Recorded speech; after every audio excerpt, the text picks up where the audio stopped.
Oh, rest in peace, Jimmy Fallon. Welcome to Mirror Domains, and this is your place for entertainment headlines, and we talk about all the big trending movie news headlines of the day. This is a live news show for movie fans, and Jimmy Fallon's not dead, but for some reason, last night that hashtag was trending, and we'll talk about that, as well as the Grammy nominations. And Quentin Tarantino has a very interesting quote out there. Stallone is going to be back as King Shark. And yeah, it's going to be kind of a cool show. So let's get into it by talking about that hashtag that was trending last night about Jimmy Fallon. Jimmy Fallon calls on Elon Musk to help take down RIP Jimmy Fallon on Twitter. Yeah, I don't know why or how this started last night, but I'll show you some of them. For some reason, people do this all the time. There's trolls. Like, Twitter is like, it's the hotbed. It's like the breeding ground of trolls. And that's what it's for. And that's what Elon Musk didn't quite understand when he bought it, is that it's there for people to troll and get a rise out of people, to get under people's skins. And that's what's happened yesterday. I'm kind of expected that it was going to be fake, because you never heard that Fallon was sick or anything like that. So I never went, by the headline, rest in peace, R.I.P. Jimmy Fallon. The hashtag R.I.P. Jimmy Fallon. I never went, but it was kind of like, oh. And it just kind of flies in the face as to Elon Musk's new Twitter mission statement, saying that they want to be the number one place in the world for authentic news, right? For the accurate news. But not with hashtags like that. Not for trending hashtags like that. And that's just trolls, right? But, you know, Jimmy Fallon, say what you will about his show or whatever, if you find him funny or not, it is kind of a mean-spirited kind of thing. So why not? I'd say, hey, Musk, take this thing down for me. Let's take a look at what some of these tweets were. Fallon is not dead, and Jimmy Fallon wants people to know that. Well, yeah, as soon as you start to look into it, just a few seconds into it, and you're like, no, it's not real.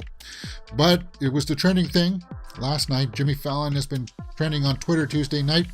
For the people that weren't watching the hockey game last night, I guess this is what they were up to. Okay, R.I.P. Jimmy Fallon. Yeah, so let's take a look at what's all going on here. I don't know if this is where it started, but it was kind of like, yeah, they were hashtag R.I.P. Jimmy Fallon, and then they would show it's James Corden, right? Underneath of him. And it's because this guy's been Corden's been making a twit of himself, a fool of himself out there over the last couple of weeks. And I guess I don't know how that's tied to it. But I guess maybe because people were confused with the late night talk show hosts and they put on Fallon instead of Corden. I don't know. I don't know how that works, but I thought they showed us more here, James, but I guess not. But that was pretty much the base of it. That's where it started. And one Korean user tweeted, "This came up as a hashtag, so I was taken aback." Really? Oh, it's funny because Elon Musk fired all the people in the information confirmation department. Yes, he did. And now fake news can hit the market, so this hashtag, oh, it's funny real, Jimmy, hashtag rest in peace, Jimmy Fallon. Yeah.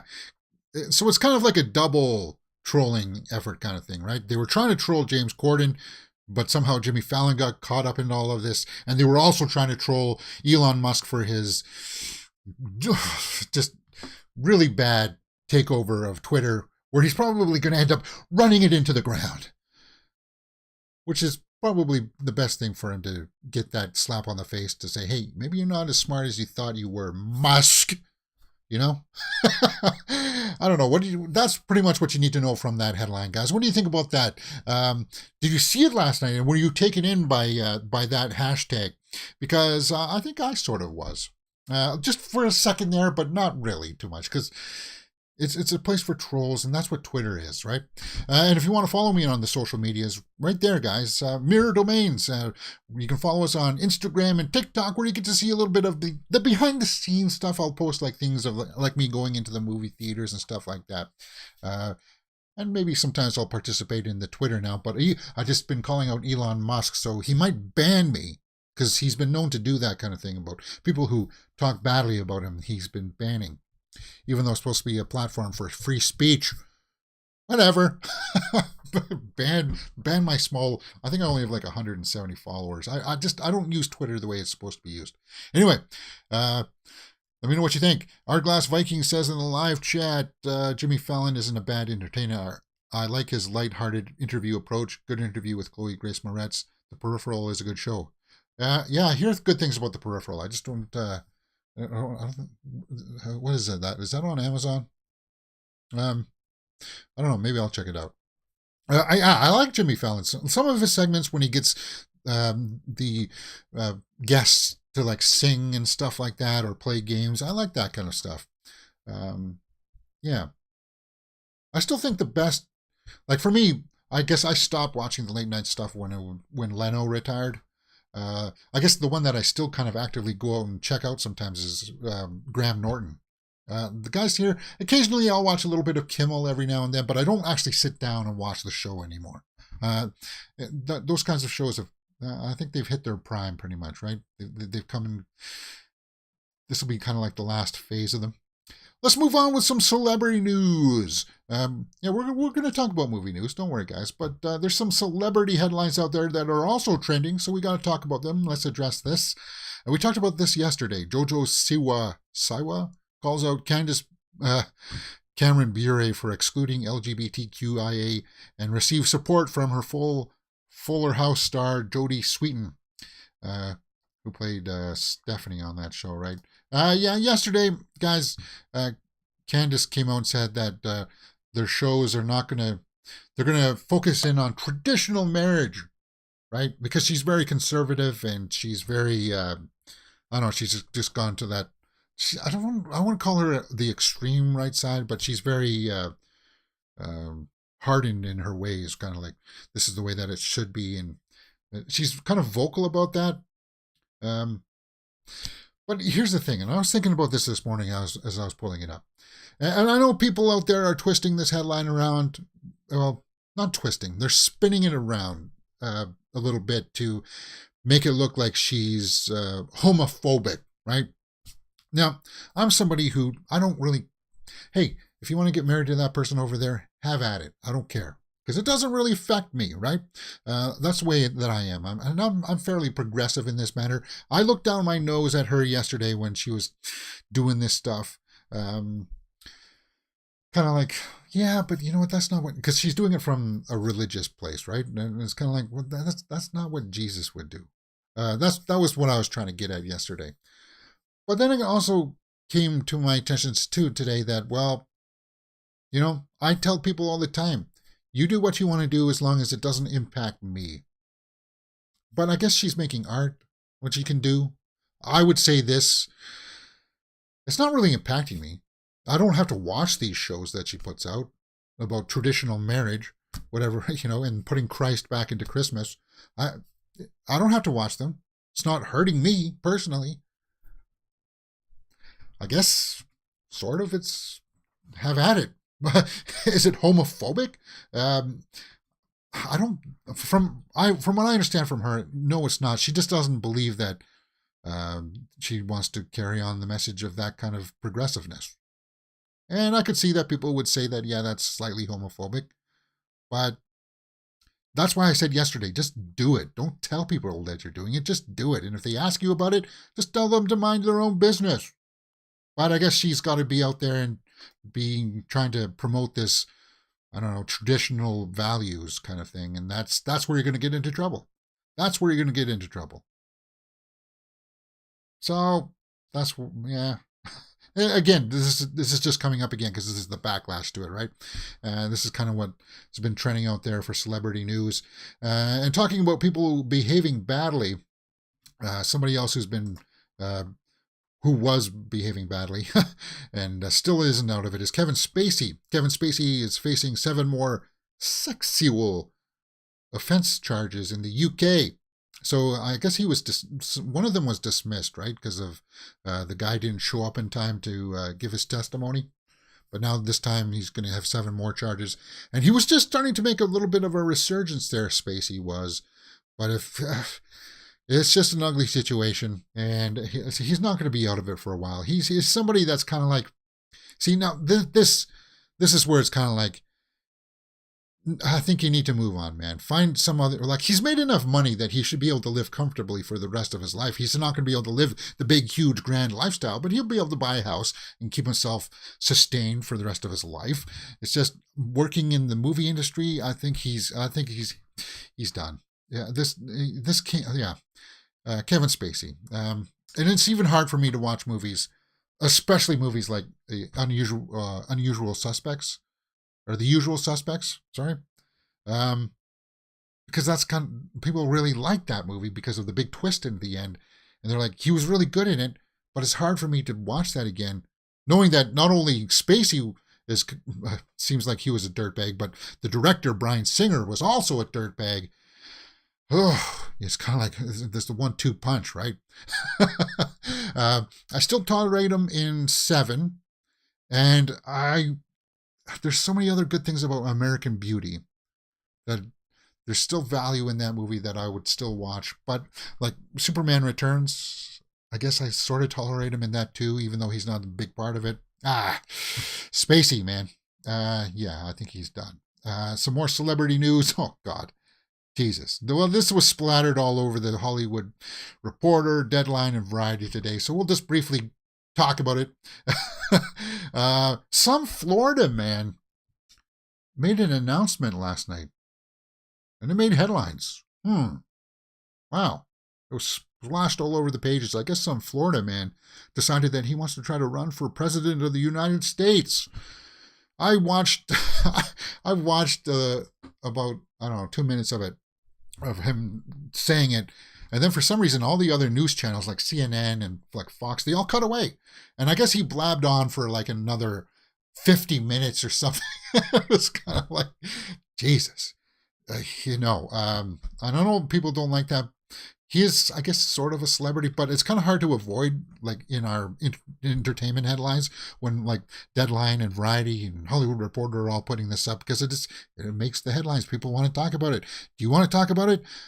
I don't really want to talk about it, but it was there. I acknowledged it. It impacted my life for 10 minutes. And I think he's going to slowly fade away. At least I hope so. History is not going to be kind to this man. History is not going to remember him well. He doesn't know that, though. And I don't know what he could ever do to resurrect, or not even resurrect, to rehabilitate that image. First thing that he should do is just step away from the public eye. That's what he has to do. And that would be the first step for him to rehabilitate his image. And then just deal with all this fallout from all of these like criminal charges and stuff that are coming his way, and just deal with that on the side, and then whatever. I don't know. All right, that's pretty much for the 3 celebrity headlines that I wanted to talk about. Arglass Viking says Spacey was a talented actor. Fame and power corrupted him. Sad story. Yeah, he was very talented. Yeah, because as I said, Usual Suspects was good in it. He was really good. But yeah, Our Glass Vikings also says Donald Trump is a walking satirical meme. Yeah, and people are gonna. That's the thing too. He doesn't realize that he's being farmed for memes and ridicule for trolls on Twitter. Yeah, so that brings us back around to the hashtag story. Okay, let's get into some music news. I guess this is sort of still celebrity news. And guys, you know that Taylor Swift is coming out with a new tour, the Eras Tour, right? I guess there's been some backlash due to Ticketmaster. Taylor Swift ticket sales crashed Ticketmaster, ignite fan backlash, renew calls to break up service, Ticketmaster monopoly. Yeah, this is why I want to talk about this mostly. Not because of Taylor Swift. Well, you guys know that I do like Taylor Swift. I am a Swiftie, but I do care about Ticketmaster as a monopoly, because when she does decide to expand the tour into Canada, I want to be there for Toronto, and I want to see her, even if I'm up way in the nosebleeds. Yeah, I'm going to be there. That's what I want to be there, and I guess I'll have to interact with the services like Ticketmaster, or maybe like the Canadian version of it. And I guess it's crashed, right? It crashed it. People couldn't buy it. Technical glitches. And it just renewed calls for people to say, hey, they own everything. And bots, just like Twitter, it's flooded with bots. Ticketmaster's flooded with bots that buy up all the tickets. And then you got to buy it from a third party that just boosts the price, right? Oh, God, I hate that. I had to do that for Coldplay, and I didn't want to do that, but at least I saw Coldplay. The way I can't even get into Ticketmaster. Yeah, people just couldn't get in to get the tickets. It's kind of a bummer if you're a Taylor Swift fan, which I am. Also kind of a bummer that, this has been a fight that's been going on for a long time with Ticketmaster. That some members of the Senate House of Representatives, right, are saying here it's a merger with Live Nation that should have never been approved and they need to be reined in. And Pearl Jam, I guess in the 1995, came out and testified regarding this issue. Hey, the guys from Pearl Jam are always cool dudes. They're stand-up dudes, right? Eddie Vedder? Who is that? Stone? Stone Gossard right there? Yeah, that's Stone. Cool. Yeah. Ticketmaster. And it issues an apology. We're sorry. You can't buy the tickets for the concert you want right now. Bummer for Taylor Swift fans, especially if you got like a couple $100 set aside for it, and it's kind of like, I want it. I want to go see her, and you can't, right? It's just, that would totally bum me out. Keeping on with the music news, the Grammy nominations came out yesterday, guys. Now, I'm not going to go all over these because I just realized I didn't update that sidebar there, but I'll fix that in a moment. The Grammy nominations 2023, the complete list led by Beyonce, and I guess Beyonce now is tied with Jay-Z, right? Her husband, for most nominations or something. Kendrick Lamar, Adele, Brandy Carlisle. Now, guys, I still listen to a lot of new music, but I guess I don't listen to a lot of current music. So, a lot of the popular music. Because a lot of the popular music isn't really rock and roll anymore. And I grew up in the 90s, so I'm sorry, I play guitar. I like music with musicians playing it. I'm not trying to knock the people that stand up there with the computers and, do that kind of thing. It is what it is. It's just, this is the current era of music that we're in. Record of the year, ABBA. Okay, Adele, Break My Soul, Beyonce. I think Beyonce's going to win just because they just want to give that to her and make sure that she gets that. But it would be cool if ABBA won. Lizzo, About Damn Time. Wait a minute. Wasn't that like 2 years ago that About Damn Time has been like a meme that's been out for like more than a year? See, this is what I don't like about the Grammys. Like, they include stuff from like the window for it just seems like it's really wide. And for some reason, then why wouldn't you have Taylor Swift this year? Well, so it's going to be next year that Taylor Swift will be nominated for Grammys. Album of the year, ABBA, Adele, yeah, Bad Bunny. Oh, the guy from the Bullet Train movie. He's also going to be Alberto, right? Is that his name, Alberto? Mary J. Blige. Coldplay, Music of Spheres. I have that album. It was kind of okay. I liked it. Coloratura is the best song on that album. It's like 10 minutes long, though, right? Song of the Year, ABCD something or other, never even heard of it. Okay, so that's why we're not going to go through all this stuff and show my ignorance to this stuff. Best Pop Solo Performance. Best Pop Duo Performance. Okay, so that's why they want to bring that in. But, Coldplay and BTS, they did a collaboration on that, so that's why they make those distinctions. I don't know. You know who had a new album last year? Korn. Why isn't Korn on here, man? I don't get it. That's what I don't get. Contemporary instrumental music. Rock. Okay, let's see who they have for rock here. Bryan Adams, Beck, The Black Keys, Brandy Carlisle, Idols, Ozzy Osbourne featuring Jeff Beck. Patient number 9. Did I hear that? Ozzy Osbourne, Patient number 9. I don't know if I did. Best metal performance: Ghost, Megadeth, Muse, Ozzy Osbourne featuring Tony Iommi. Huh. Okay. Best rock song. Wow, look at all these. Black Summer, Red Hot Chili Peppers, Broken Horses, Blackout. Yeah, I don't know any of these. Best rock album: The Black Keys, Elvis Costello, and the Imposters. Wow, Machine Gun Kelly. That maybe. Oh, that'd be cool if Osbourne did. Patient number 9. I gotta take a look at this. We're gonna take a look at this because I want to take a look at Oz. I'm gonna have to listen to this album later on today. I suppose. Jeff Beck. So is he actually singing on all of these? Because I thought he, 13th studio album by Osbourne. Well, I guess I'm listening to something new. It just came out in September. Okay. Well, that's the thing. If it just came out, then why? See, I don't know what the windows are for the Grammys. If it just came out in September, but Taylor Swift's in November, you're not going to allow that? I don't know. I just, whatever. Must be from, I'm just proving my ignorance here, guys. Anyway, if there's a big headline out there, I'm guessing that it's all going to go to Beyonce. Oh my God, how many categories are there? Jesus, look how this is a long list, and you have to sit there through the entire evening for this. All sweet bloody hell! No thanks. No, I'm sorry. All right, guys. Yeah, what do you think about some of the Grammy nominations? I know a lot of people go through it in a lot more detail. That's not my bag. Even though that I am a musician, you think I'd have more respect for it.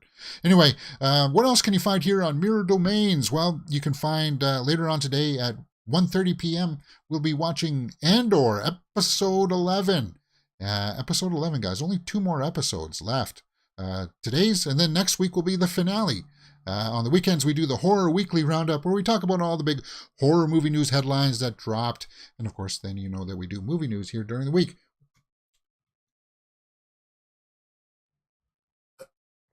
We also do full live watch-alongs for things like, for movies.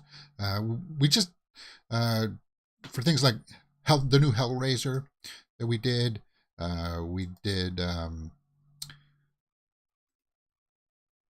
What else? Predator Prey. Sorry, I'm just trying to fix the sidebar here, guys. I'm just pulling up my little editor here that you can't see, but it's just a quick little adjustment that I need to make. And as soon as that's fixed, nobody will be able to complain anymore that it doesn't say Grammy nomination. It says Grammy nominations, right? There you go. Cool. That's all it takes. Okay. Let's get into the movie news. I'm sorry that it took so long, but those things were trending, and I figured we might as well start talking about those. And hey, you know what? I found a new album that I want to listen to later on today from Ozzy Oz. Okay, let's get into the movie news headlines. Princess Diaries 3. New Princess Diaries movie in the works at Disney, for Disney Plus by the sounds of it. Reacher and Quantum Leap scribe Aditra Mukherjee, I don't know what that is penning the script with the franchise veteran Debbie Martin Chase returning to produce. So it's got the same producer. Now, this article goes on to say, well, do you want Anne Hathaway back? Well, yeah, I think people would want her back because she was in the first 2. But it's been revealed that she does not have a deal to return. Although in the past she's come out and said that she would be open for them to make another one, Princess Diaries movie. But if she's not going to be on board, what could it possibly be about? It does sound like it's going to continue on with this storyline, though.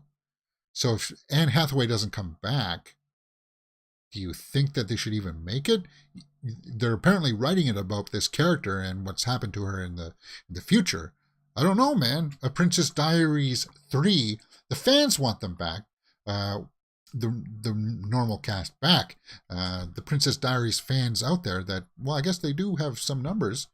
Princess Diaries fans to take to Twitter to demand original cast return. Again, it's all on Anne Hathaway. I don't know about Julie Andrews. She's kind of getting up there, right? Is that who it was, Julie Andrews? Yeah. She's 87 years old now, so maybe she could still do it. But I would just say, you know how she was kind of like the older mentor role in the first two, I think? Now, I would just switch it around and say that Anne Hathaway is the older role, the mentor role, and she's trying to usher in somebody else, right? The younger princess, a younger princess. And then you could just have like a cameo with her talking with her on the phone or something. That's what I would do. All right, I forgot that I didn't reload this page because my computer wanted to do an update and it reset all my pages. That's why I hate Windows doing updates. Okay, Mimi says yes for Princess Diaries, but if Clarice isn't back, they can keep it. Yeah. If Anne can't do Harry Styles inspired rom-coms, she can come back for Princess Diaries 3. So fans out there want it. If Anne Hathaway, Chris Pine, Julie Andrews, and Hector Alonso aren't in Princess Diaries 3, then why make it? Yeah, for some people, they need the cast, right? It's just kind of like making a half-baked movie without the two stars, which they are doing, oddly enough, for some ungodly reason. Yeah, it is what it is. Some live comments here. We don't really get the reports of Grammy fever or exposure, but the winners should be interesting. ABBA and Ozzy will get the nostalgia votes for sure. Well, I hope so. Definitely. ABBA. It would be just cool to see them too. I listened to the ABBA album. It was a lot more mellow than I thought it would be. I guess that just reflects their age, I suppose. But it was cool to hear the two girls sing again. And have that duet kind of thing. For sure. All right. Let's get on to Quentin Tarantino and his audacious quote here, saying that he thinks that this is the worst time for movies ever. He hates this time. What? Quentin, what are you talking about? How Quentin Tarantino's new book shines a light on who the filmmaker is today. And he says he hates movies from this era, that it's possibly the worst time for movies ever. But then he also goes on to say he hated the 1950s and the 1980s. The 1980s gave us like Back to the Future and all the horror movies. Like, come on, what the heck are you talking about? Yeah. Quentin Tarantino's early exposure to new Hollywood, but not all classics. So I guess he's got this new book out promoting his. Well, if you know Tarantino, he's very. He likes to talk, right? He's like a Kevin Smith. He's like a Joe Rogan that just likes to hear himself blabber on, and he's one of those people that I would get the impression that he kind of like. If you were talking with him, he's kind of like, dude, I gotta go over there now, kind of thing, after a certain amount of time. Right? It's like he has some interesting things to say, but after a certain amount of time, it's kind of like, dude, you've been talking for like over an hour now. Should I be knocking that? I'm doing a live show on YouTube, but we're talking about different topics here, and I'm not indulging myself. I'm not saying, hey, I'm the best talk show host ever. I'm not doing that kind of BS. We're just talking about the headlines and what they mean, and stuff like that. But so I have to be careful with myself here.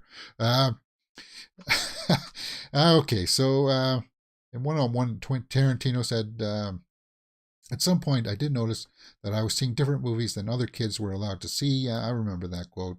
He was seeing like The French Connection and stuff. The movies that traumatized Tarantino the most, Bambi. Yeah, Bambi is something that they couldn't do nowadays, right? For God's sakes, I hope they don't try to do a live-action version of Bambi. Because they would try to mellow that out of the mother's death. And that one still hits hard, still, right? Oh, yeah. Fans will likely not see Tarantino take a superhero movie anytime soon. No, and because he says he only wants to direct one more movie and then retire, which I think is a bunch of hogwash. I don't know why people say. I don't know why artists say that.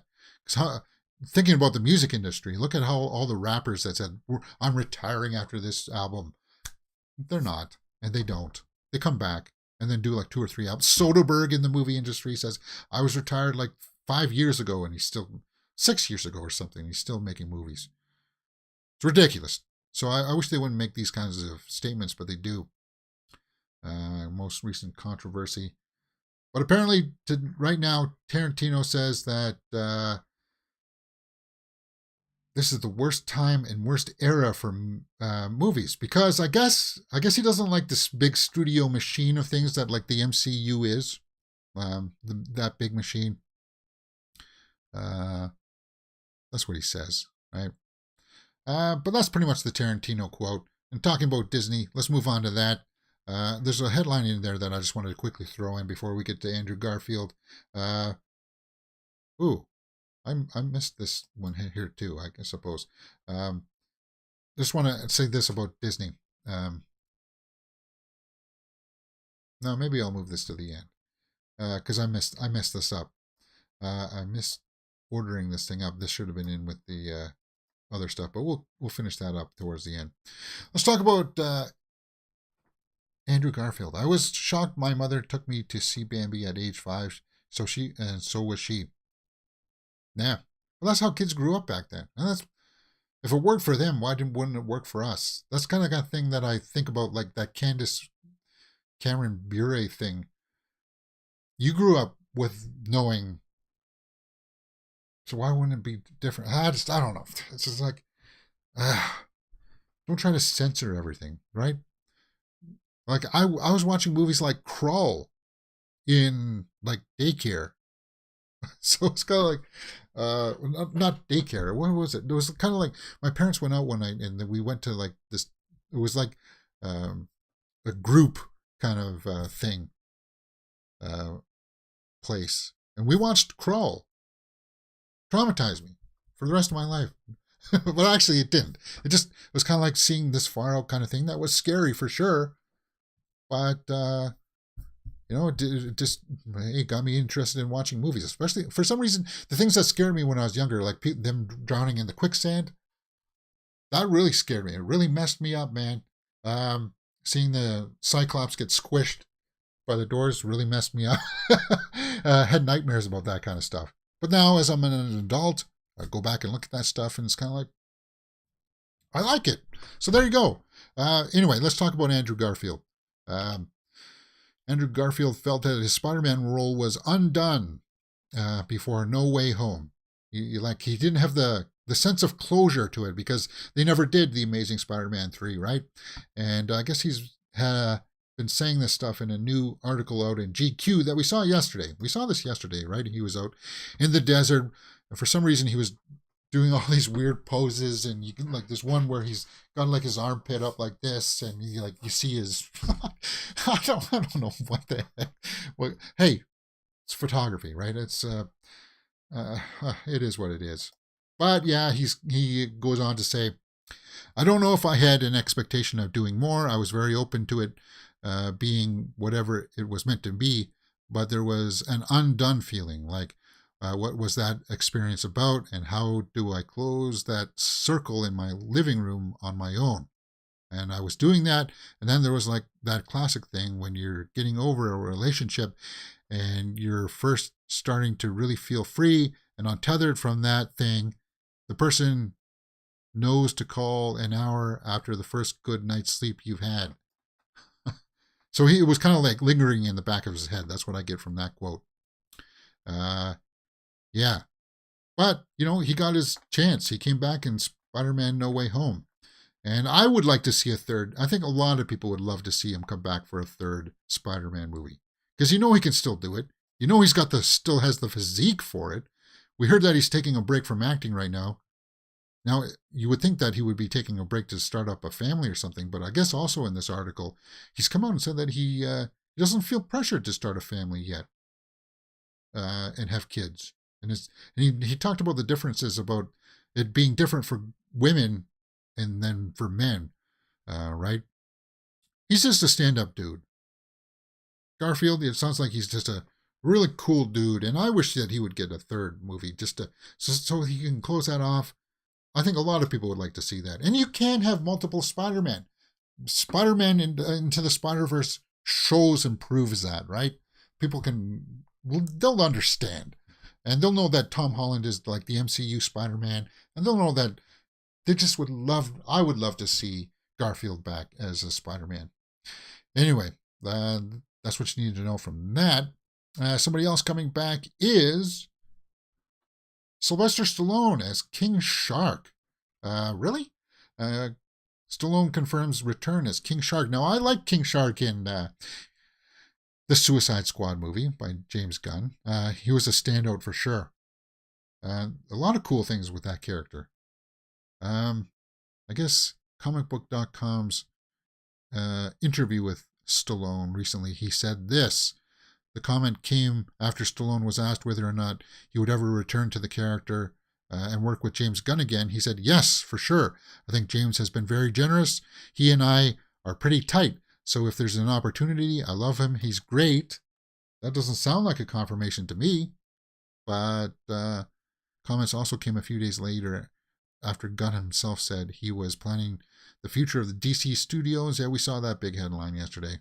The opportunity to make DC great as it can be and as it should be. That is the reason why I'm doing my job. Okay, so that hasn't anything to do with the... well, I guess maybe it sort of does, right? They could still incorporate him in some capacity. Bring back in the King Shark. Right. I'm really confused here. Yeah, King Shark.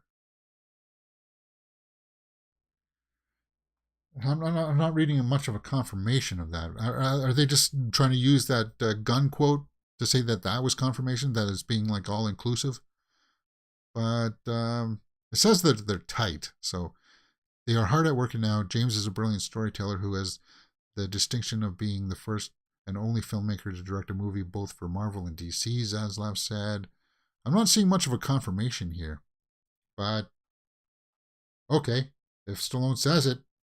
Well, no, it's not necessarily true because Stallone's kind of come out recently and said a few other questionable things. But it would be cool to see him back if it was, because I did like that character. Some live comments here. Youth Club. I watched a lot of gory stuff at Youth Club. No, it wasn't like that. It was kind of like instead of a babysitter coming over to your house, it was kind of like you went over to the babysitter's house and there'd be a bunch of other kids there too, kind of thing. Yeah, Andrew will come back with a bang, I'm sure of it. Yeah, for sure. In almost anything that he does. He's just great talent. Here's a story I don't really like to talk about. I don't want to talk about that. Tulsa King getting a cool response, or getting a good response. I've yet to see it. King Shark isn't exactly a stretch for Stallone. It must be an ensemble cast Stallone is drawn to. Yeah. I haven't seen Tulsa King yet either. I don't know if I really want to watch it. I just got too many things on my plate. Let's talk about this Mario movie thing. Original Mario Bros. Movie star slams animated film's non-inclusive cast. What the heck are you talking about? John Leguizamo has come out and said that the cast is not inclusive? What?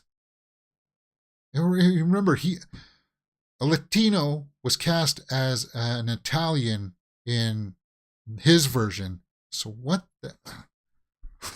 what are you talking? Yeah, Leguizamo, I like you, dude, but what are you talking about here, man? Are you saying that there is inclusiveness? The voice of the Penguin King is the guy from The Walking Dead with the big dreadlocks. There's definitely an inclusive cast. I don't know what the heck he's talking about. Basically, he's just trying to get at that, saying that there's not proper representation. Now, I sort of agree that maybe should you get an Italian to voice Mario? I'll just get the original voice actors. I'd agree with Tara Strong in that. This is just nonsense. again. And yeah, Keegan Michael Key is Toad, so there's definitely inclusiveness. I think Jack Black as Bowser's going to knock it out of the park. That one sounds really cool to me. Um, we didn't see Princess Toadstool, but that's Anya Taylor-Joy. There's cartoons, man. What do you mean inclusive? I don't. Jeez. Let's just get off that. That's nonsense. If we were doing hit or miss headlines, that would be a miss. Okay, guys, they're ramping up marketing now for Will Smith's new movie, Emancipation, and it's directed by Antoine Fuqua. Emancipation director defends release of Will Smith film after Oscars slap. It's more important than one bad moment, according to Antoine Fuqua. Now, guys, yeah, they are ramping up the marketing. They just released like a second trailer for this. It's going to be on Apple TV Plus with limited release in theaters to try to get some, I guess, awards consideration, but that's not going to happen. No. I appreciate films like this. I do. About slavery and people getting free from that. But right now, Will Smith, because it just happened this year, man. It's still too fresh. If they postpone this a year, I would move this a year and you'd be fine. Nobody would say anything. And it's got Ben Foster in it. Like the rest of the cast seems like really good. And I know that Will Smith is a good actor. Now, he's not like, this is not a Kevin Spacey situation. There was no charges against him. He didn't kill anybody. It's just, you just gotta let it blow over a little bit, man. And I know that you made this product before this probably all happened, and you're losing money if it doesn't come out. It doesn't feel right for me, at least.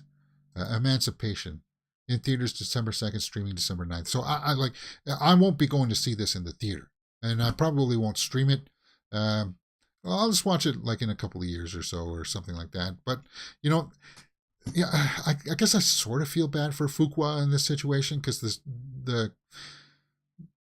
the distributors are saying it's got to go out. It's got to go out. And it's like, I would prefer to leave it for another year. Because people will welcome Will Smith back. And what he was trying to defend his wife. He just did a bad job of it, right? And most of us would agree, yeah, you should defend your wife. All of us do. He lost control for a moment. And Fuqua tries to say that one bad moment, right? It's that this movie's message is more important than one bad moment. It's PR. I know that. I get that. But it's kind of like emancipation. I don't know if this is the right time for it. What do you guys think? Let me know in the comments below. And we'll talk about this new Will Smith movie. All right, guys, just a few more lingering headlines here that I forgot to put in the celebrity news bit. Let's talk about Dave Chappelle. Dave Chappelle was on SNL over the weekend, and the SNL ratings hit season high with Chappelle, who's not going to be back for the Half-Baked 2 movie. I can't blame him. Yeah, everybody knows how divisive Chappelle is. Hey, it's just one of those things. If you don't like what somebody's comedy is like, then don't watch them. But I guess, it's maybe a little bit of that Trump factor. We want to watch because in case if he says something crazy and gets people all riled up, then we'll watch Chappelle. And it was good for SNL. It's good. For ratings. Not because of what they were saying. Even though I guess he danced around this word here quite a bit. He played with it a bit. All right. What's next? Chris Hemsworth. Marvel is worried over Hemsworth reality show. Did you know that Chris Hemsworth was doing a reality show that might kill him? It's kind of like, I don't know, his version of Out There or something like that, where he's just doing all these crazy stunts. Limitless with Chris Hemsworth might kill the actor. He flirts with death. Yeah, I guess he's swimming in the Arctic, hanging off of helicopters and stuff. death-defying stunts. Hemsworth's attempt at various death-defying stunts, including him swimming in the Arctic waters, walking along a skyscraper crane. Yeah, they're letting him do this? You think they would put something in his contract? You can't risk your life, but whatever. Maybe he's done with Thor. I don't know. While training for one intense stunt that involved climbing over 100 feet rope, Hemsworth injured his ankle. This prompted a rather unique response from Marvel. Read what he shared below. I said, great, we'll do it before I shoot Thor. Anyway, I started training. I blew my ankle out, and Marvel stepped in and said, no, the show might kill him. You can do that after our film. So Marvel does have some pull, right? Because he's still contractually obligated in that universe. It just seems a little bit reckless. Like, what the heck is he doing? you got a family, man. You know, and why do you need to have it televised of you doing all of these stunts? Thrill-seeking, adrenaline, like that's adrenaline junkie stuff. You think Hemsworth is an adrenaline junkie? Seems like he is a little bit, right? I got nothing wrong with that. You do what you want to do. But I'm just kind of like taking it from the perspective of the Marvel Studios, where it's kind of like, yeah, don't kill yourself before you finish the contracts that we signed you up for. That's the way I would be. Anyway, I'm still sure that the stunts that he does, like see how he's tied in there, I'm sure that it's all taken care of as best as it could, but you just never know if the safety harnesses or the safety line breaks, then he's done. Anyway, Hourglass Viking says, voice acting is an art form in itself. I think it should what's good for the animated project. Inclusivity is almost a buzzword that causes contention. A little bit, yeah, talking about that Mario Bros thing. I think more people are more concerned that Chris Pratt doesn't sound like Mario, right? They're not really worried about the ethnicity of it. That's the way I look at it. Hourglass Vikings also says this season is a time for peace and goodwill, not necessarily being good to Will. I don't think releasing so close to Christmas is a good idea for Will Smith's resurgence. Maybe not hijack a holiday for dollars. Well, when I was reading that article, I also my impressions were that it was from the studio. The studio was really pushing that one. But one more last thing from Disney here that we kind of alluded to. It's just a minor little thing that I found like was a little bit of justice. Disney Plus 4K upgrade of Splash restores Daryl Hannah's naked scene.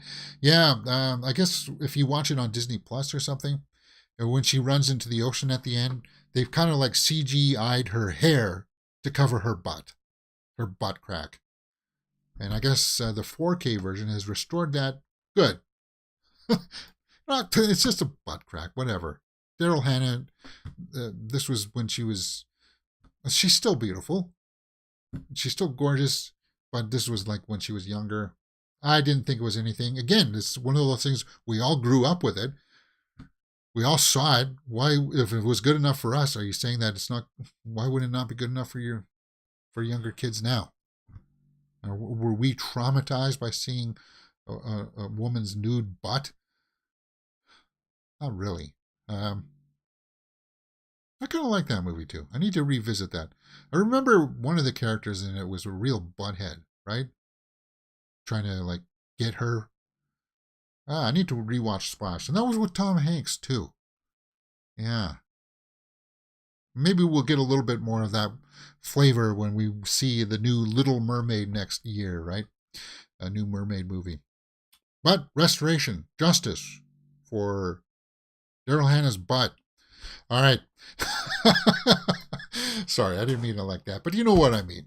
Okay. Let's just try something different here today. We're going to try the Twitterverse. We're going to round out with the Twitterverse here. But I just want to take a look at a rundown, at the Joe Blow rundown. This is something that we do for the horror headlines on the weekend. But we'll take a look at the Joe Blow page here quickly and see if there's any big trending headlines that perhaps we missed. Will Smith's emancipation. Tarantino thinks this film era sucks. Yeah, we saw that. Marvel tried to protect Hemsworth. We covered that. The Boogeyman. Stephen King adaptation has earned PG-13 rating. The Boogeyman. Oh, we're going to have to talk about that for the Horror Weekly Roundup. All this. So here's what I do when I save things for the Horror Roundup. I pull up the story and I save it under bookmarks. Like I have it all bookmarked. So when it comes on Saturday morning, just open up the browser, open up the bookmarks, and we're ready to roll. So we'll talk about that Boogeyman adaptation on the weekend. The Menu opens up this week, guys. The Menu. And I'll be seeing it. I haven't decided if I'm going to go see it on Thursday night or Friday afternoon. And if I see it Friday afternoon, I might have to do the movie news show early on Friday. Because there are things that I like to do on Thursday night. I don't know. I haven't decided yet. I'll have to see. But I'm seeing it. I'll see it early enough to let you guys see my straight out of the theater reaction for The Menu with Anya Taylor-Joy and Nicholas Hoult. Does that have a tomato meter up yet for that? I want to see if the embargo's down for The Menu. We're just going to pull that up because, hey, we're a movie show. We talk about movie news headlines. Let's see if there's an embargo. If some of the reviews are out. Oh, some people have seen it too. 91%. 89. So it's up there. Cool. Ralph Fiennes is like a chef that hunts people, rich people. I don't know. It's funky, man. Really funky. And it also has John Leguizamo, who we just talked about in it. Okay. All right. We'll take a look at that. We'll take a look at these, at the snapshot reviews later on. Let's take a look at some more headlines. Brendan Fraser will not attend the Golden Globes even if he gets nominated for The Whale. Really? So he's making a stand? Or is he just not going to be available? That'll be interesting. Okay. Inside Willem Dafoe thriller. Unveils a trio of strange posters. Huh. Doom Part 2, Timothée Chalamet says Florence Pugh and Zendaya are incredible. Yes, they are both incredible. Two very top talented actresses right now, for sure. Willem Dafoe thriller unveils trailer. I don't know what the heck this is. Inside. I don't know what the heck this is. Inside.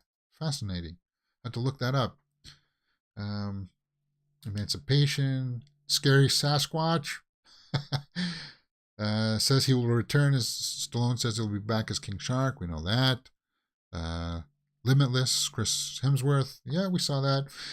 Ralph Fiennes said he would jump at the chance to play Voldemort again. I didn't pull that story because it's not really much. It's kind of like he's doing press now for The Menu.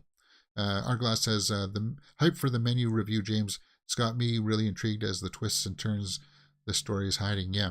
And when he was out doing press for that, Ralph Fiennes there said, somebody just asked him off the cuff, would you ever be open to doing more Voldemort kind of thing? This is a question he probably gets asked all the time. And he says, yeah, of course. Of course. Who wouldn't? Tarantino bashes this era. I don't think that's going to happen. Princess Diary. Willow. Willow comes out at the end of this month, guys, on Disney Plus. And I've been toying with the idea if we should be doing full live watch-alongs. Because people haven't been watching Andor, it's kind of giving me pause, right? Because people are not watching Andor, and they should be. I just wonder if people would actually watch-alongs for Willow. I'm not sure. Pale Blue Eye with Christian Bale has a new poster out. Okay, we'll be watching that one. Pale Blue Eye, that's that one where he's like an investigator and he's investigating the real life author of Edgar Allan Poe. BioShock we talked about yesterday. Constantine 2 we talked about yesterday. And Babylon early reactions we definitely talked about yesterday where I kind of blew a gasket. Yeah, let's not go back to that. Wait a minute, what the heck? Red State 2. Lionsgate has asked Kevin Smith to make sequel to his 2011 horror thriller. Really?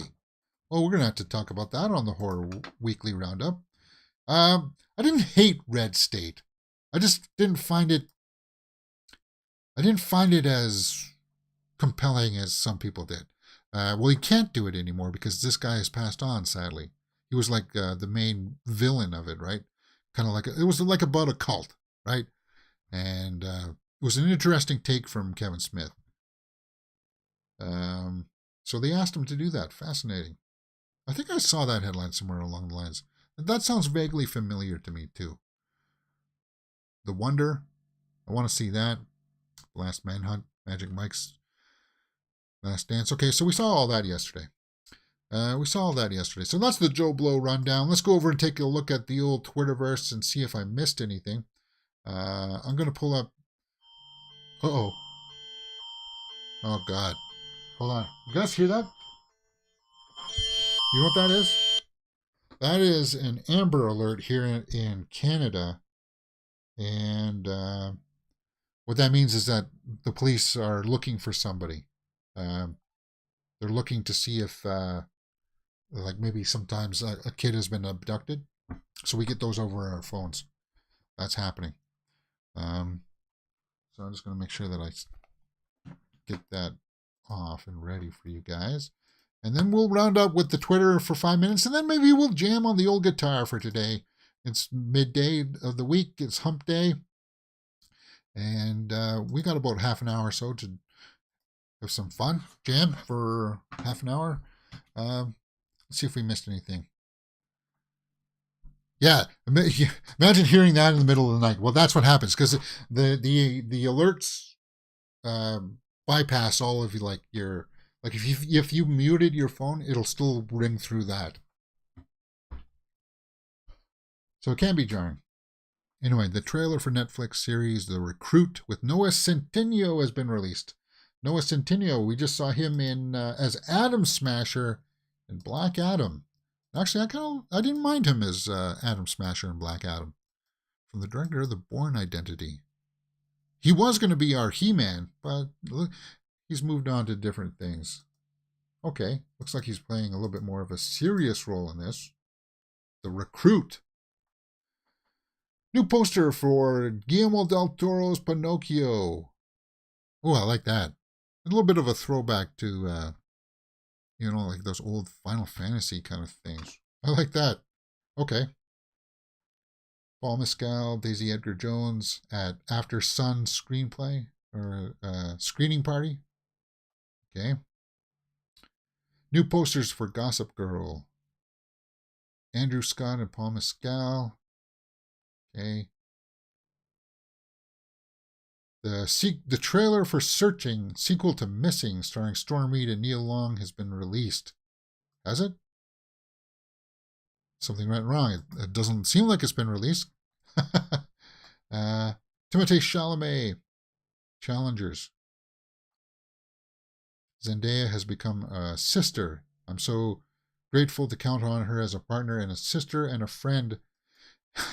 That's kind of weird. But, they're actors, right? Because they play lovers in Dune.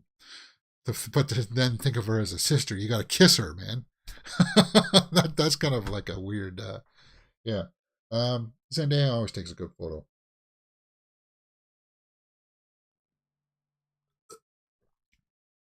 For sure. And Dune Part 2 is that's the one that I'm looking forward to. Because they're going to start riding the sandworms. Fade is going to be in that one. And I can't wait to see Paul throw down with Fade.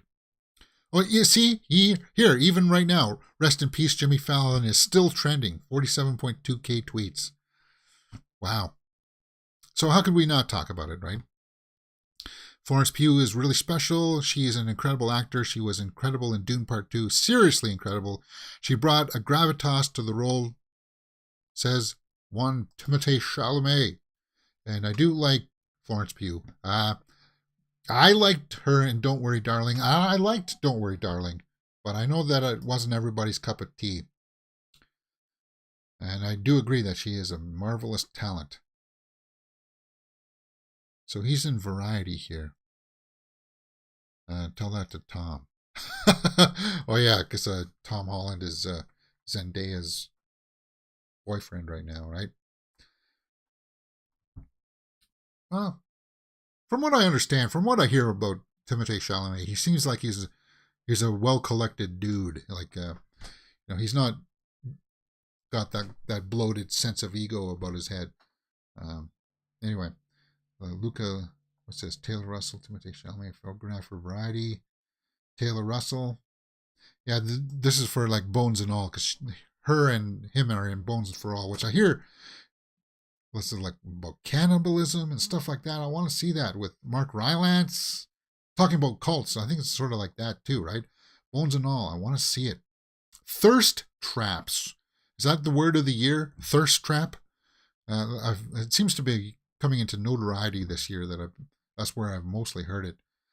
I definitely have a foot in my mouth situation, and I shouldn't have always say what I think in the moment, especially because you don't always think those things forever. Zoe Kravitz. Well, Zoe Kravitz is another person we like too, right? She was great in the Batman.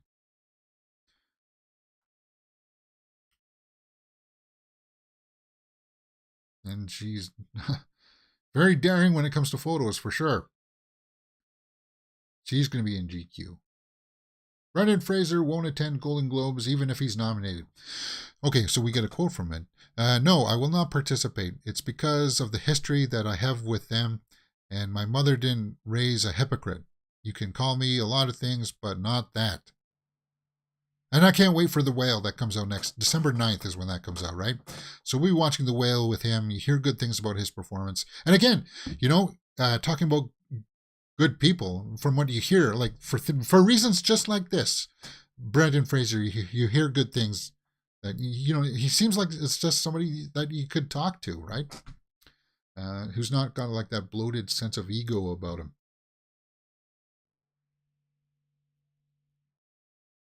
Ooh, I didn't know that about him though. That's not good. Bummer. Keke Palmer on the latest issue of Hollywood Reporter. Yeah, she's gonna be huge. Like, if you thought this year was big for her, it's only gonna go up higher for her, Keke Palmer, for sure. Lily Rose Depp, The Idol. All right, Brendan Fraser, Lily Rose Depp, more Lily Rose Depp, lots of Lily Rose Depp. Joseph Quinn, GQ Spain.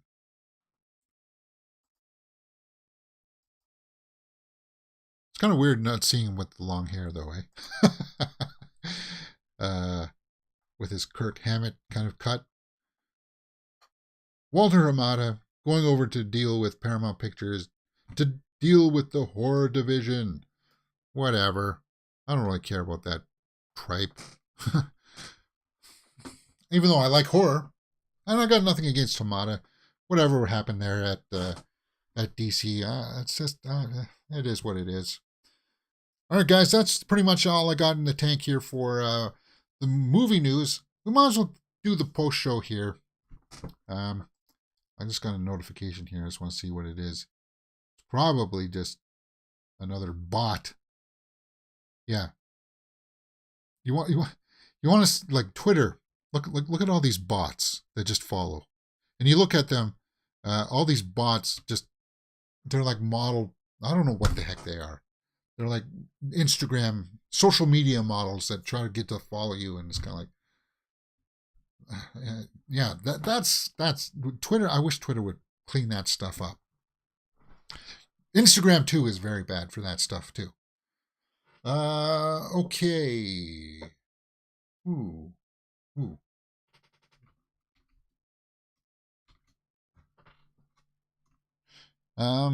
We are going to be. See if I got that. Yeah, I got that set up. That'll be set up nicely. For Andor. Andor should be set up. We'll just jam for a little bit for the end of the day. Why not? Yeah. It also sounds like they're doing some work in the apartment building or something. I hear them drilling at something.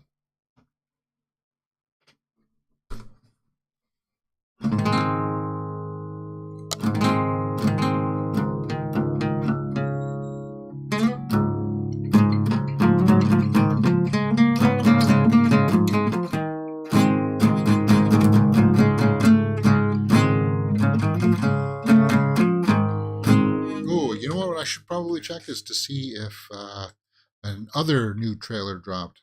There was something else that I feel like there was going to be another big movie trailer that was supposed to drop today for some reason. Missing. Okay, so that Missing trailer has dropped. Darby and the Dead. Missing. Okay, well, we'll watch that Missing trailer for the horror roundup, I suppose.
Social media is an alien to me. I'm a noob. No bad thing, methinks.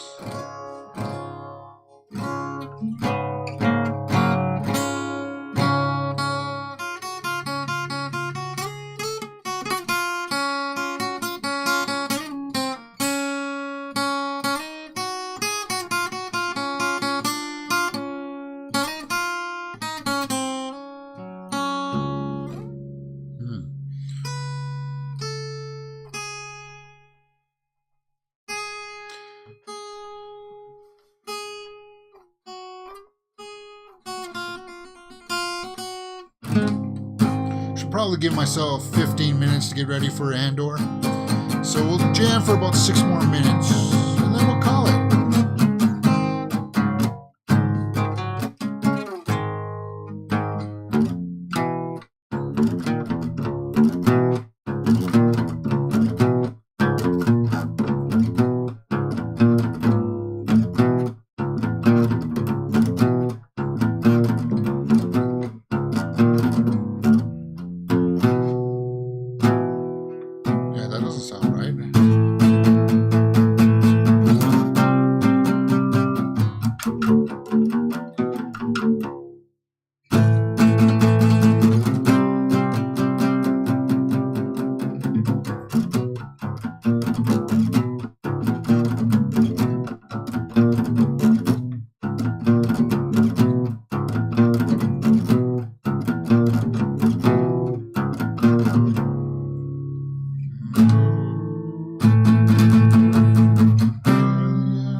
something like that.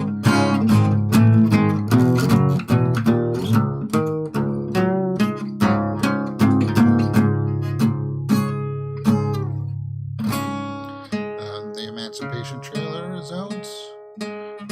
Darby and the Dead. I don't even know what that is.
Bennett piano for Theory.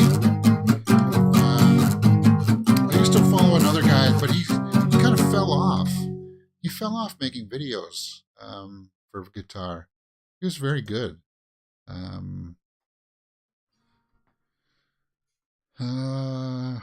Who did I watch? Just trying to pull up my list here.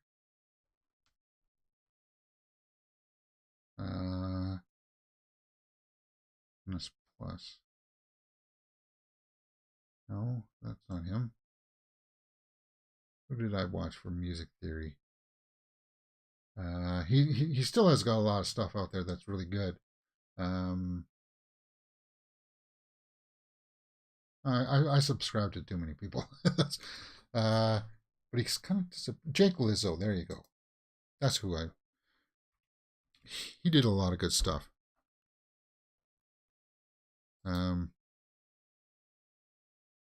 Hey, what happened to his stuff? He had a bunch of stuff out here. He would do a lot of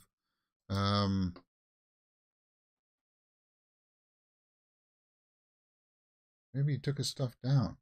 Well, maybe he's trying to sell it. Maybe he's trying to sell it now and stuff.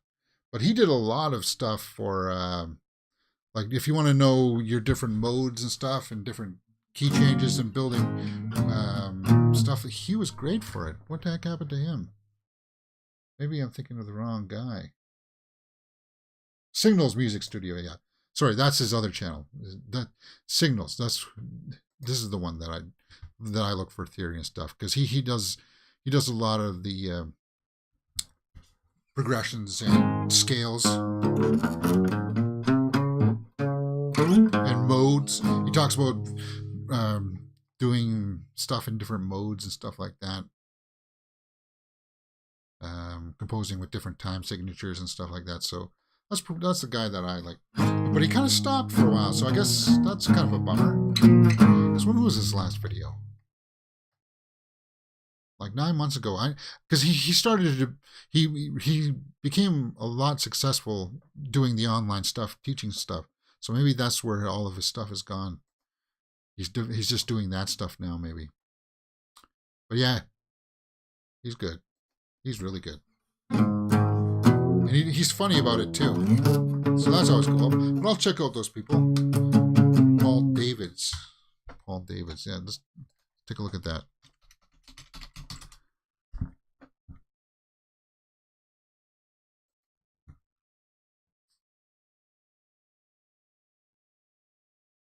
This guy looks vaguely familiar.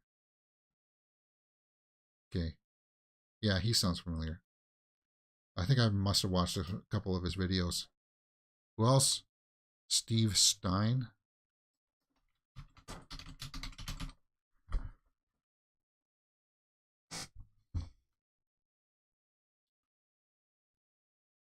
Okay, yeah, I think I've seen this guy too. Yeah, and as I said, Bernth is the guy that I look for guitar stuff. Bernth. Because he'll give you like training stuff to do for like picking and stuff like that. So he's also very hard. He's cool to watch because he'll give you the tab on the screen as well. Do this every morning for routines and stuff.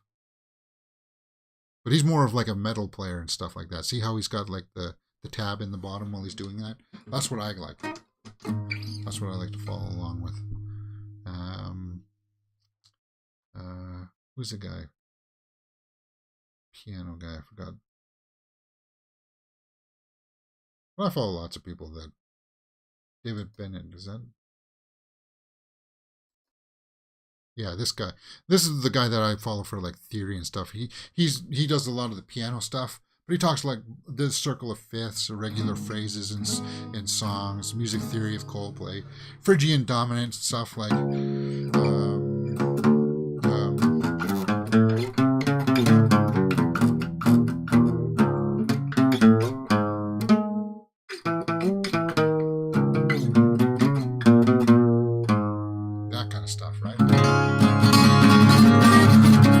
Time signatures. So David Bennett piano, he uses like actual clips and stuff to help you learn it, right? Too.